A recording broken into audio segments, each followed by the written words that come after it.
Hi అండి. Magical మురుగులు అయితే చేయబోతున్నాను. మిక్చర్ అనొచ్చు, మురుగులు అనొచ్చు. దీనికి కావాల్సిన పదార్థాలు 2 గ్లాసులు పెసరపప్పు కుక్కర్లో కడిగి శుభ్రంగా ఉడకబెట్టుకున్నాను ఇక్కడ. అలాగనే మనము ఏ గ్లాసుతో అయితే పెసరపప్పు ఉడకబెట్టుకున్నామో అదే 1 గ్లాసుకి వచ్చేసి 2 గ్లాసులు బియ్యం పిండి వేసుకోవాలండి.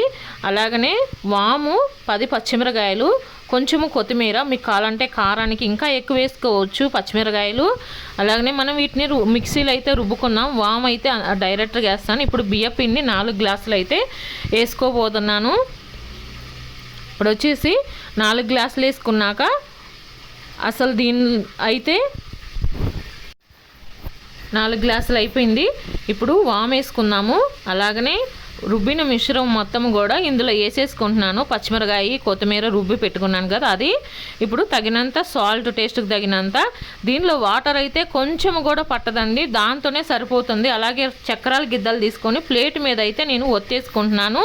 ఇప్పుడు ఇందులో నూనెలో వేయంగానే ఫుల్గా ఇడిపోతాయండి.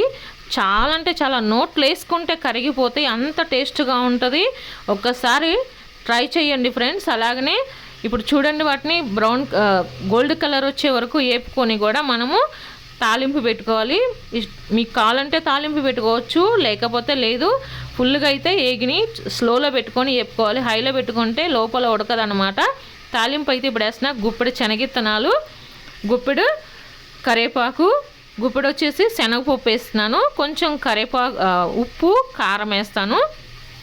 అలాగనే వాటిని మొత్తానికి కూడా డబ్బాకు పోసుకున్నాను అనమాట. ఆ డబ్బాకు పోసి సపరేట్ తాలింపు కొంచెము, ప్లెయిన్ కొంచెం పెట్టుకుంటున్నాను.